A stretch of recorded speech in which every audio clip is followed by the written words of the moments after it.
আসসালামু আলাইকুম রহমতুল্লাহি ওবরাকাতু। আমি এই মুহূর্তে আছি আমাদের ভালুকা উপজেলা দিতপুর ঐতিহাসিক খেলার মাঠে। এখানে অনেক দূর দূরান্ত থেকে খেলা দেখার জন্য দর্শকরা এসেছে। এখানে অনেক সুন্দর খেলা হবে আজকে। যে খেলাটা না বললেই নয়, ভাগে ভাগে টক্কর। আপনারা দেখতে থাকুন। শান্তিগঞ্জ বনাম ভারবাড়িয়া। যারা এই মুহূর্তে এখানে বসে খেলা উপভোগ করছেন, আপনাদের সবাইকে অসংখ্য অসংখ্য ধন্যবাদ।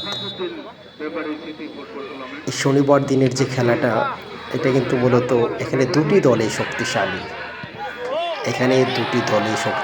যেমন ভারবাড়িয়া, শান্তিগঞ্জ। তবে কে সর্বশেষ জিতে যায় আজকের খেলায় এখনও বলা যাচ্ছে না। এখনও পর্যন্তই শান্তিগঞ্জ 2, ভারবাড়িয়া 2। খেলাটি দেখার জন্য আপনাদেরকে অসংখ্য অসংখ্য ধন্যবাদ। আবারও দেখা হবে অন্য কোনো ভিডিওতে।